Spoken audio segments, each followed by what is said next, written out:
topic is about monitoring server hardware with the IPMI plugin with Isinger or Nagios.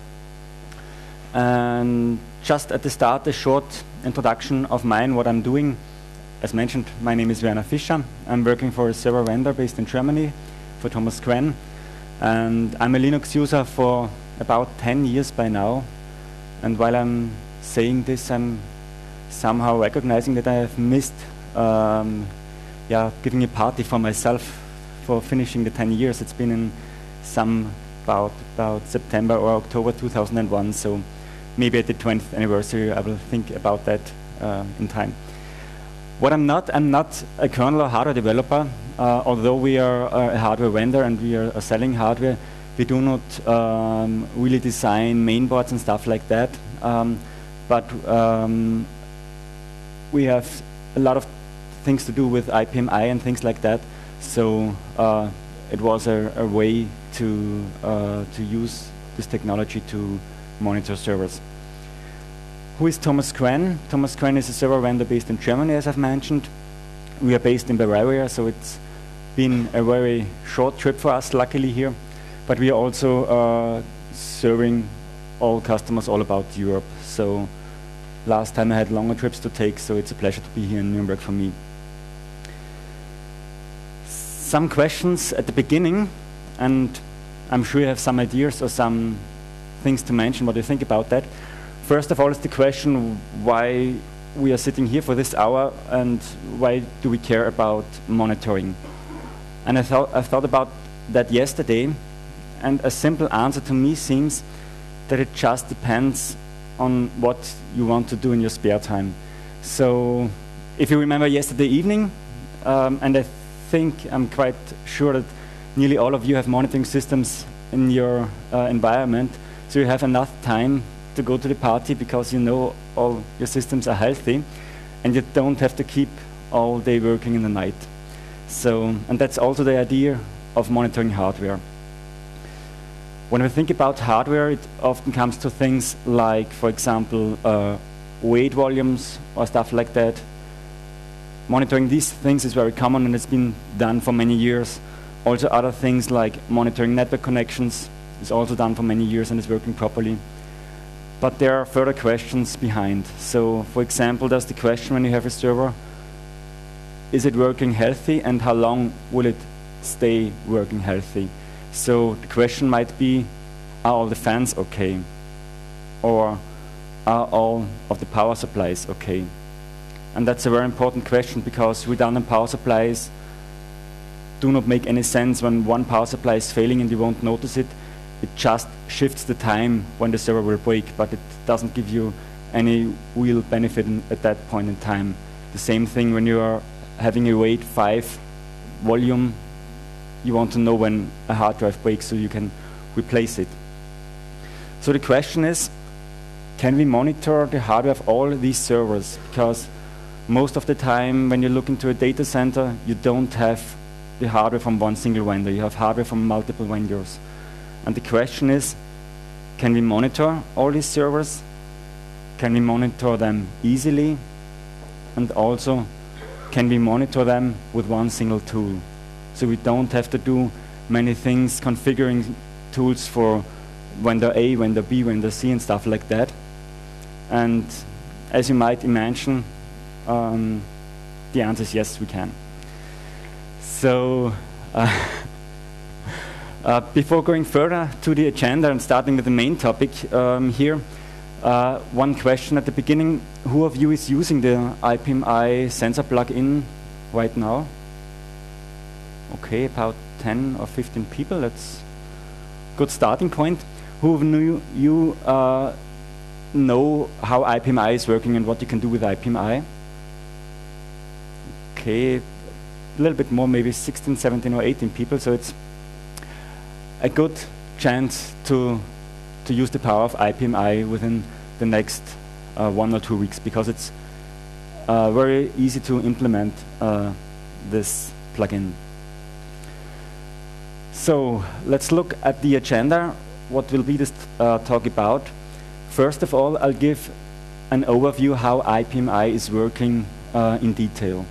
This is very important because there are a bunch of different terms when you talk about IPMI. There are sensors, sensor classes, sensor types, threshold, discrete sensors, and stuff like that. And when you look into it, and once you understand it, it's easy to use it. So I'll give that overview before I go further into the plugin implementation, how the plugin works itself. And after that, I'll give you a short live demo of the system here, and also some common pitfalls which you might see when you use IPMI and how you can solve them very easily. When I started to look into IPMI, I was very surprised that IPMI is around for many years by now. The first version of the standard was released in 1998. The current version of IPMI 2.0 has been released also 7 years ago. So you have for sure already put servers out of order in your data center which had IPMI and you didn't use it by then. So nearly all of your servers in your data center have IPMI. The standard has been developed by 4 companies, by Intel, HP, NEC, and Dell. And although it's not ETF or IFC or some kind of this standard, it's an industry-driven standard, and all server vendors are using it. And that's a big benefit. You can monitor all your servers from different vendors, and you don't have to do many configuration things. You just say, I want to monitor all these servers, and simply spoken, that's it. To understand the reason why IPMI has been developed, I'll go into the main features of IPMI. And there are 4 main features which have been in mind when the 4 companies started to develop the standard. The first and most important topic is the monitoring of the hardware. Like already mentioned, you can monitor things like temperature, fans, power supply, chassis intrusion, and all the things you want to know about your server. Another benefit is that you have the possibility to take recovery actions. Most of you know that of some remote management cards where you have a web interface and stuff like that, where you can log onto the web interface, do a power on, power off, reset and stuff like that. In most of the cases, when you do those things in these web interfaces, the web interface executes an IPMI on, IPMI off command or things like that. Third point is also very interesting, and yes, about 2 weeks ago I had a reminder that this is very interesting, because you have the possibility to do a hardware locking in the IPMI processor. And yeah, it's been 2 or 3 weeks ago when there was the conference in Prague, the LinuxCon, and I had a talk about SSDs there. And for sure, when you are around, something breaks. And in our webshop cluster, the secondary node had an issue, and we got the reporting, the notifications and stuff like that. And when we looked into the system event logged, we saw that the hardware logged that there have been some ECC errors in the main memory. So you have the big advantage when you are searching for hardware failures. You don't have to do testing. Is it the motherboard? Is it the RAM? Is it the CPU? You can get very valuable information in there. So you can use this logging functionality also when you don't use the plugin. Nearly all of your servers will have that, and you can take advantage of it. And also very interesting, you have the possibility to place inventory information in there. So for example, for most of the servers you find things like serial numbers and stuff like that. When you have a hardware issue and you want to do an RMA replacement of your hard drive, and you have 20 servers all of the same kind, and you don't know for which of the servers should I open the RMA call, you can just look into the inventory information, see the serial number, and then you can go to your online RMA tool and ask for the exchange hard drive. So these are the 4 main features of IPMI. And in the next slide, we will see how IPMI provides all these features within the server hardware.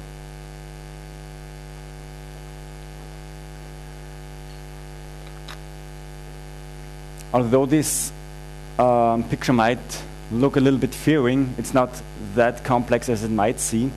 I've only tried to put all important things on the slides. That's the reason for that. So you see the main board. You have all kinds of things on the main board, CPU, main memory, and stuff like that.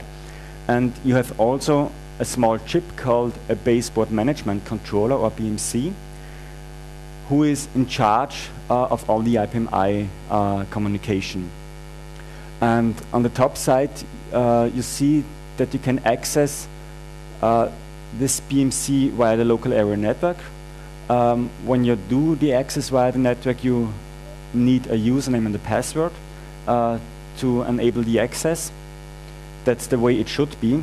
It might also be worth looking at your systems, because in the IPMI standard there's also a feature called non-authentication, and for some weird servers this is on by default. So it's good to look at those features also, because it might be the case that someone could log into your server, put it on, put it off, or do other strange things with that.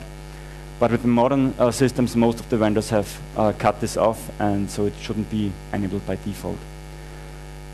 The other way, for example, when you don't have configured an IP address yet, you can also access the BMC via the local system bus. So when you have a Linux or Windows or whatever system, you could load some drivers and access the BMC and set, for example, IP address, set users, and stuff like that. These are things which you can also do sometimes within the server BIOS, but when the server is already running and in production, you don't need to reboot your server for that. So, although that's a nice thing to communicate with the BMC, it's not the things that we want. We want to get information about the server. We want to use all those sensors. So those sensors are connected to the BMC via an I2C bus. There are different kinds of sensors, which we will see later on. There's also the possibility to have sensors in things like memory boards or so. Often you see memory temperatures and stuff like that. And there's also a connection right on the top, the green box over there, where you see the remote management option or remote management card, where you have KVM over IP access. That's the typical web interface you get with a remote adapter from Dell, HP, Supermicro, Intel, whoever is selling you the system. So these web interfaces can also communicate with the BMC. They can get information about the sensors, but you don't want to log in to those web interfaces every morning to see if everything is fine. You want to do this automatically with iSinger or Nagios. And for the other features, for the logging functionality, you see this kind of non-volatile storage, where you have information about the sensors, which sensors are in place, and also the so-called cell, the system event log. That's how IPMI is built. When we look at the possibility how we can connect to the BMC via the network, I've already mentioned that you need a username and a password. And for that, there are 3 different kinds of privilege levels for that. You could use the user privilege level, the operator privilege level, or the administrator privilege level. And when you do monitoring, it's very important to just use the user privilege level, because otherwise, if someone would break into your Singer or into your Nagios system, he would get usernames and passwords for switching all your servers in your data center, and that's not a nice thing to think of. So very important, use only user privilege level for monitoring purposes, not more. For other things, you can use operator or administrator privileges when you want to power on or power off a system. It's also possible when you have clustered system to use IPMI for things like StunIt, to put a server out of production, power it on again. There you can use operator privileges, and the administrator is only necessary for yourself, because with that privilege level you can also change IP addresses and stuff like that, which is not possible when you have only operator privilege levels. So that's really an important thing, and that's the reason why it's written in that big font on the slide. There are plenty of different tools which you can use for IPMI.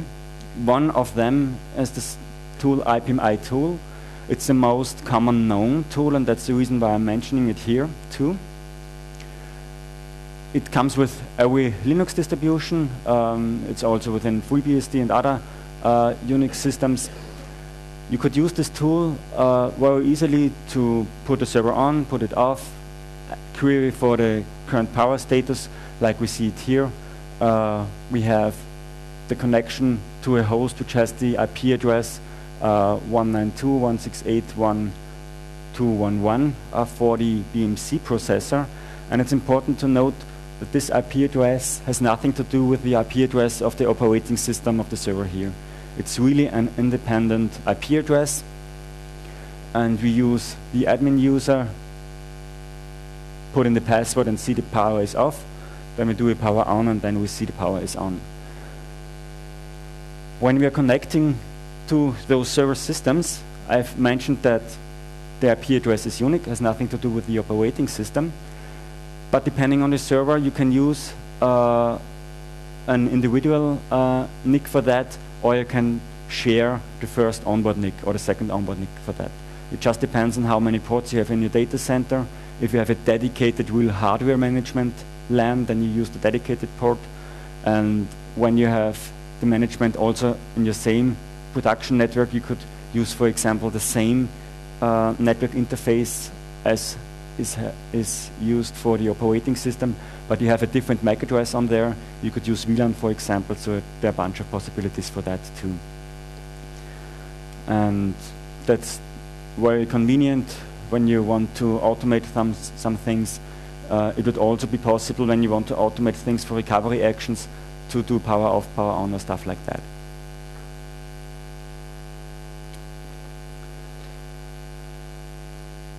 So going further, when we talk about IPMI sensors, we're coming to one slide which looks a little bit more complicated than the ones before, but this is a good reason. This has a good reason.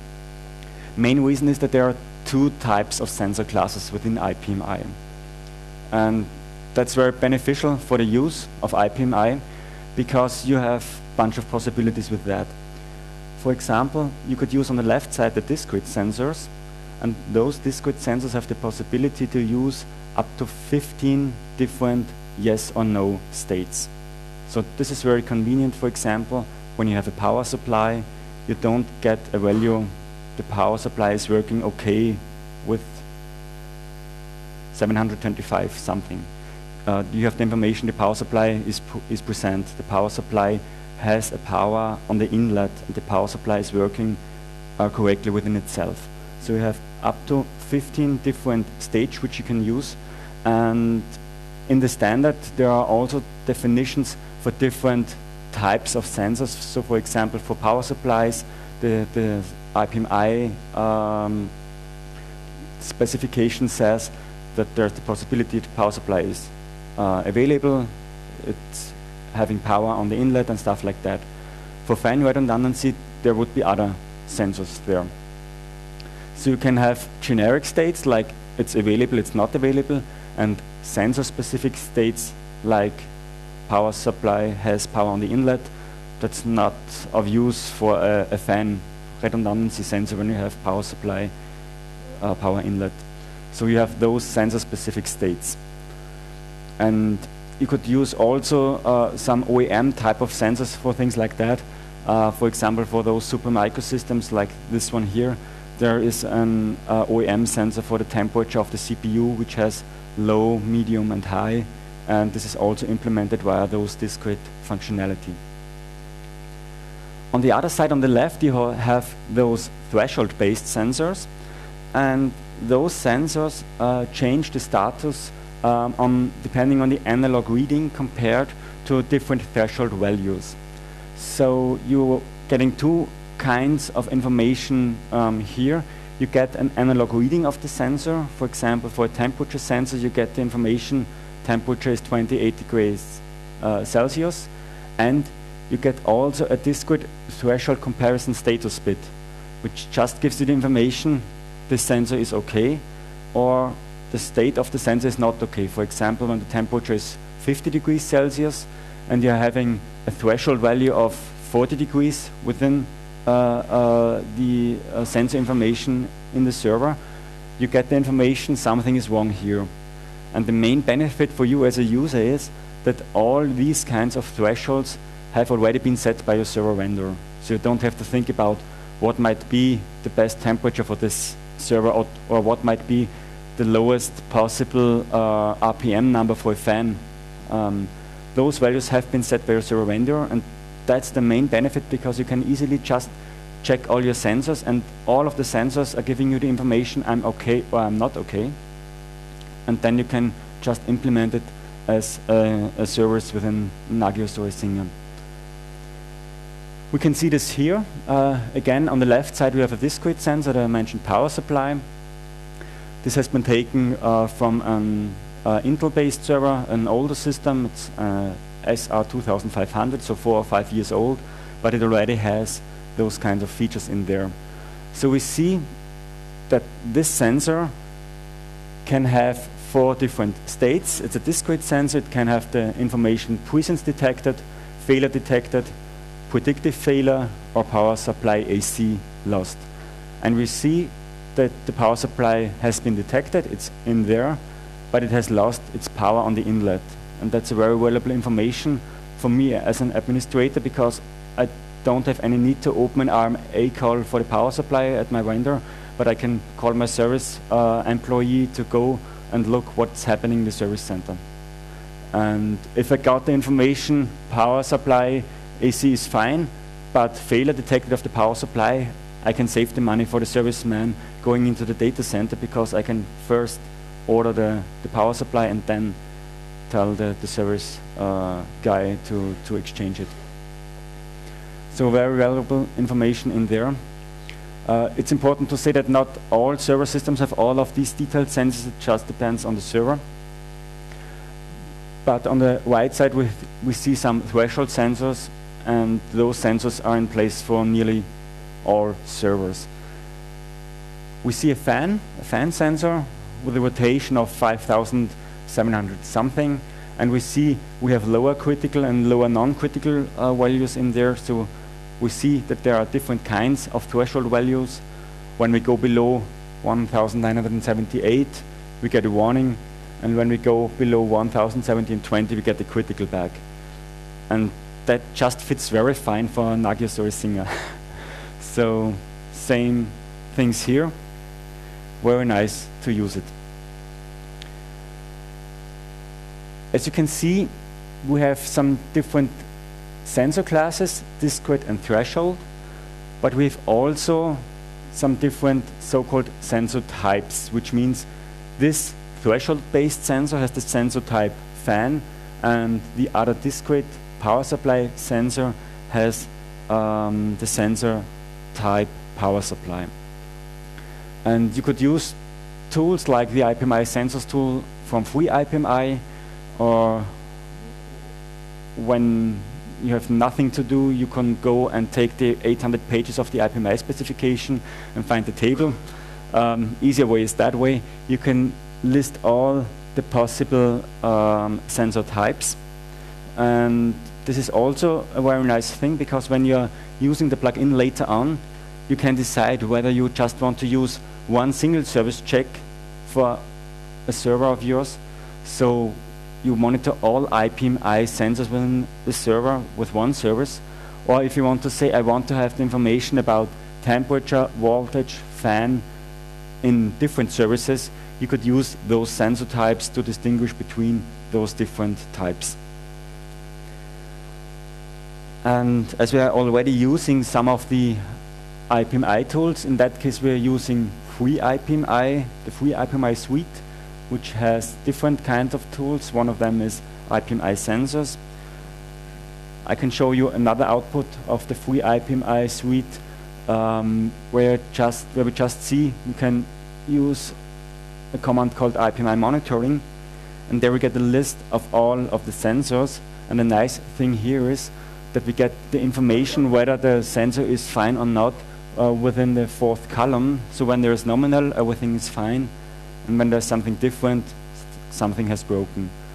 And that was the starting point of the plugin, because this is really a good output for parsing and giving information further down to Isinger or to Nagios.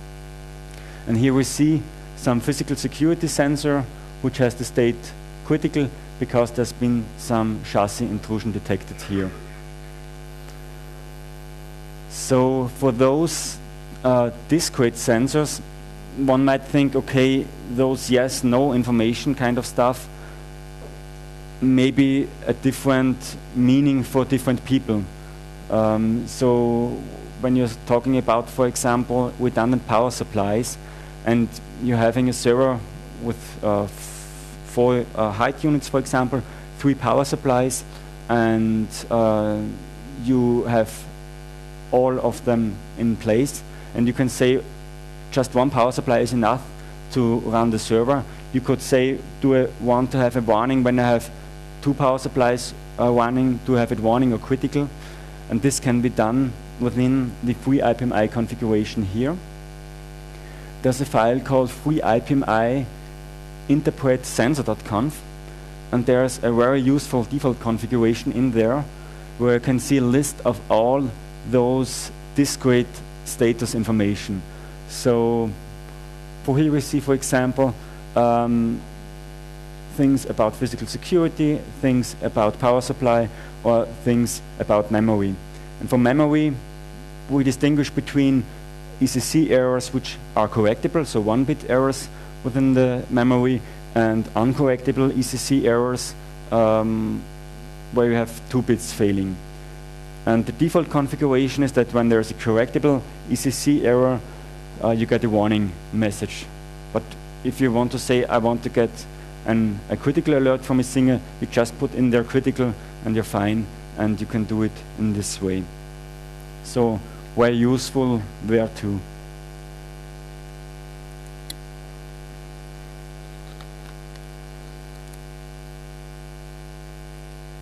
As mentioned before, you also have this kind of error log, system event log. Here we have also some information where the power redundancy has been lost. You could use different tools like IPMI tool, also the tools of the free IPMI suite, to get this information from the system event log. An important hint for this is that depending on your server, you get also a lot of messages when you boot the server, for example, or when you do things like kernel updates, you do a reboot, you get a lot of messages there. Or once you have some ECC errors, it fills up. You have about 10,000 lines within this log, so it can happen that this log is getting full. So it's a good idea to look at it, whether is it full or not, because when it's full, you get no additional information logged in there. So just look in there and be sure that it is empty. You could save this output in the file, and then you can erase it. So let's look at the implementation. How does the plugin work? It's a very simple plugin. It's just a bash script.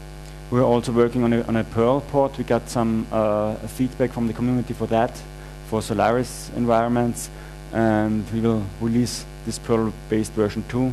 So just depending on what you want to use. What you need to use is free IPMI, and for the bash version JAWK, to be able to pass the output. And here we see an example how the plugin is executed.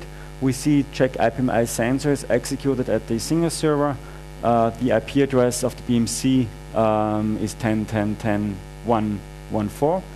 And here we have IPMI configuration file. It's also a feature from free IPMI where we can put in the username, password, and stuff like that, and ensure that those passwords can only be read by the user who is executing the script.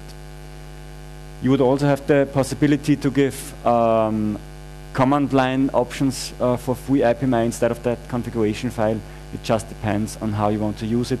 The better way is this way, because when you're using the configuration with the options, you just need to have the possibility to supply the password for that, and then you will see the password in the process list of the server. So the most secure way is to use this configuration file, and that's the way we recommended to use it. And then we get the output just like it's defined by the Nagios plugin development guidelines. We have the status information, and we have the pipe symbol, and get bunch of performance data, and for sure the return code, which is saying, is it okay, is it a warning, is it critical. So in that case, we're very fine. We're seeing that all sensors are okay, and we're getting the values for all of the threshold-based sensors where we get an analog reading value, so we can use that for PNP, for Nagios, or InGraph, or something like that.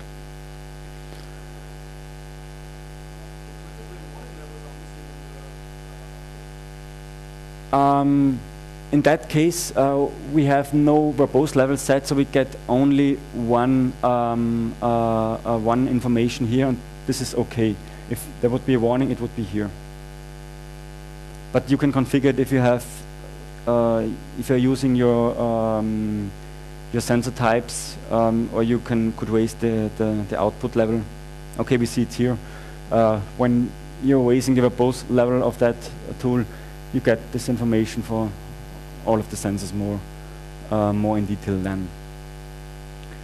And the nice thing is you get a very clear illustration within the web interface, like we see in Isinger here. Normally we see the status is okay, and in that case we see status is critical.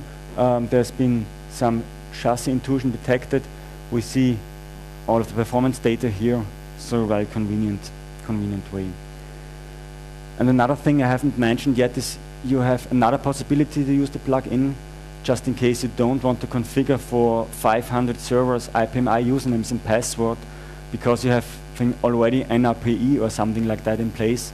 You could also use the plugin be run at each individual server and queuing it over NRPE. Then the plugin will use the local access, so you just need to ensure that you have, with sudo or stuff like that, enough system rights to access the IPMI device, and then you don't need any network kind of stuff from IPMI. You just use NRPE like you do before. So this is the information about the theoretical things. Now it's getting interesting for me, because live demos are always a little bit strange, but we will see how it will work. So, different size. Okay, seems fine. I hope. Has there been some? For some reason, I've lost the power. Maybe. That's a very good timing. My laptop is using its own UPS, the battery pack, but maybe we could look why we've lost power here. I've never had this kind of timing yet. I've heard some beep somewhere some seconds before, but somehow there's no power anymore.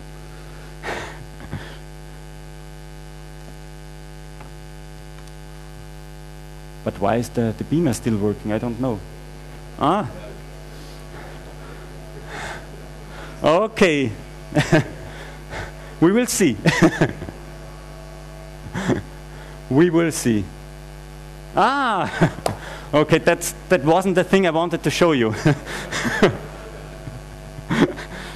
For sure. Okay, but why not? Okay, so we're having now the situation that there has been some other alert, and we're seeing that the server has been out of work. So you see, it's not some faked flash video or something like that.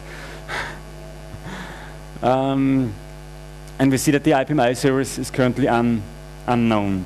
So I can click here for the information.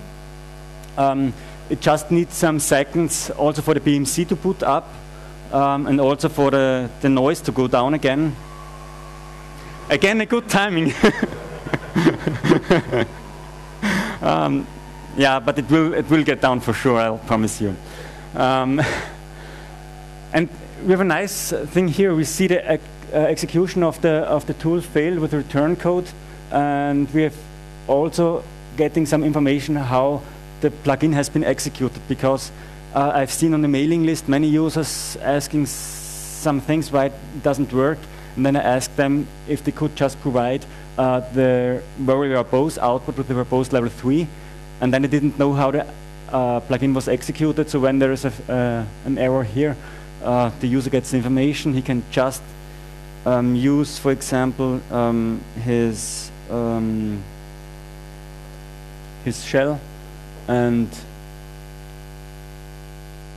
then use, for example, verbose level 3. And yeah, in that case I was too slow.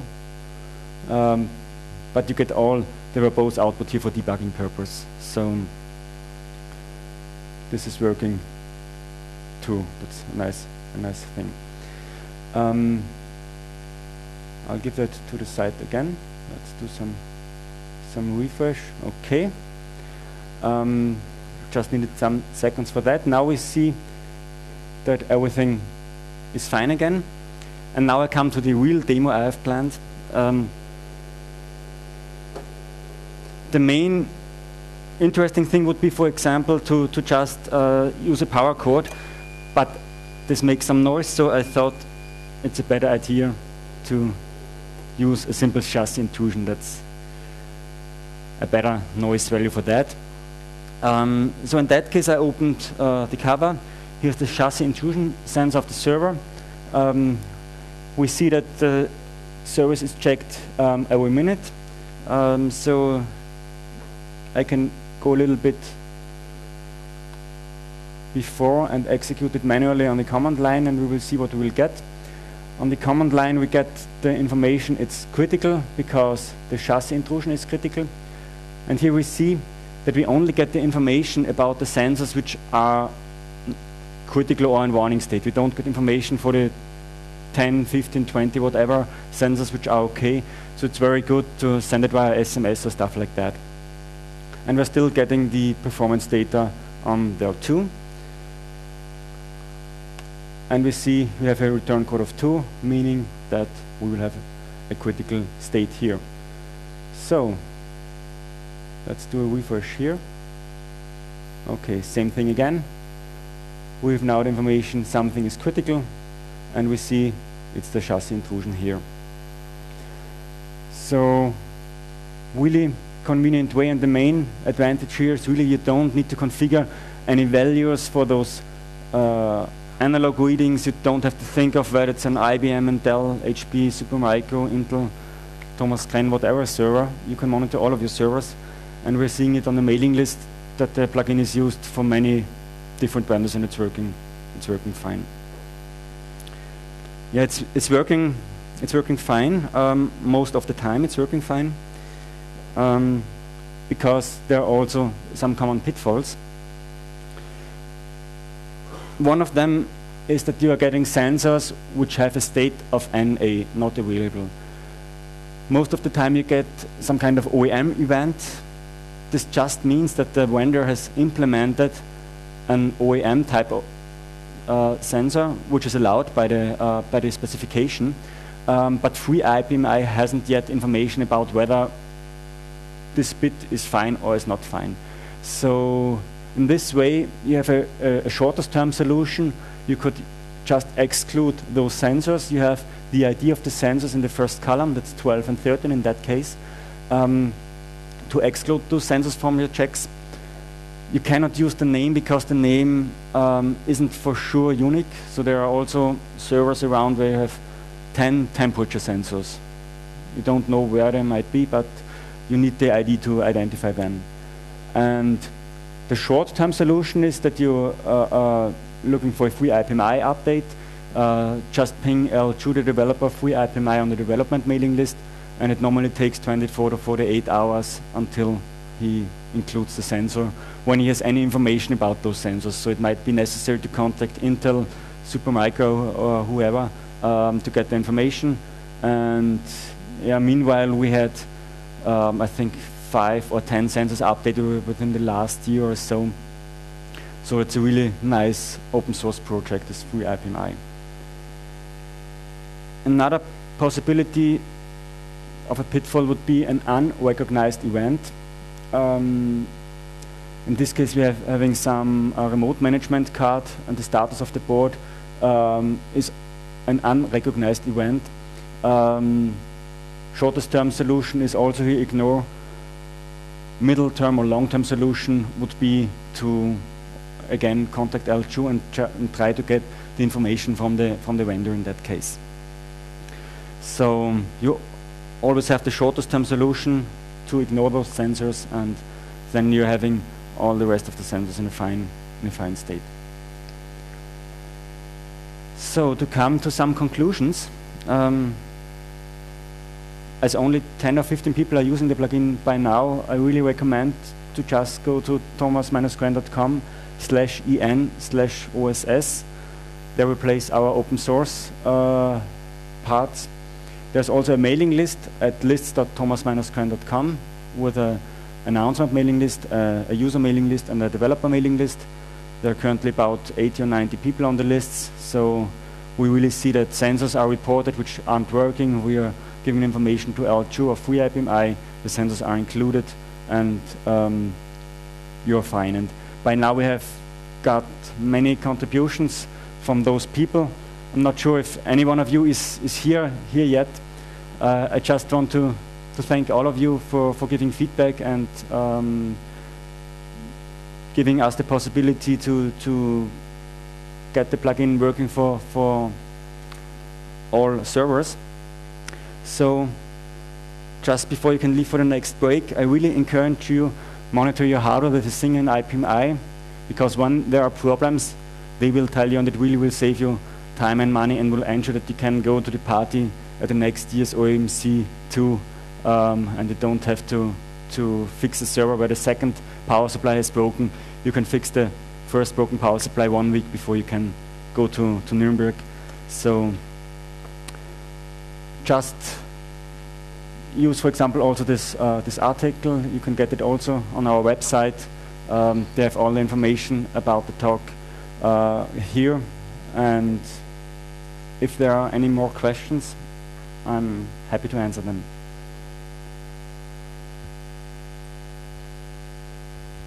If you don't have access to the hardware, how to read the sensors with the IPMI plugin? Can you access the management board, for example, with IPMI? Most of the time, the IPMI service is working on the management NIC. So in that case, for example, I've configured the management process to be in place on the first onboard NIC, but when you use the dedicated NIC, from all of the servers which I know, there's the possibility to provide this IPMI service on the management NIC. So when you're responsible just for running the data center, you don't have access to the servers themselves. When you have access to your WAC or whatever remote management card, you should get the IPMI service running on there. It's on UDP port 623 or so. So you just need also to configure the firewall to get the access, and for sure to configure the users to read the sensors. I'd like to pick up the question we have had before. So okay. He's been asking for the warning and the critical thresholds in the plugin output. I think he was referring to the performance data part of the plugin output. So that would be great. That's missing. Yeah, that's a thing which could be implemented, and it's nice to hear that you're having this question, because just 1 or 2 days before I came here to the conference, I got another contribution from one guy providing this functionality. So he only used a pseudonym, so maybe he's in here. I would like to talk to him. But this is a functionality which you could use. Or you have also another possibility for those threshold-based sensors. You could also change the pre-configured values of the server with IPMI, with the IPMI tools. So when you're using free IPMI, for example, I just could, as I'm having some minutes left, I'll just try to activate my network, my wireless network, because we have an article in our wiki on that. Okay, hotspot password. Username password, okay. So just a thing of seconds.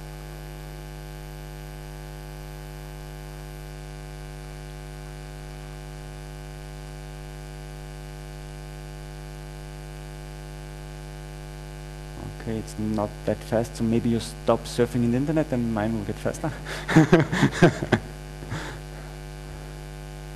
Okay.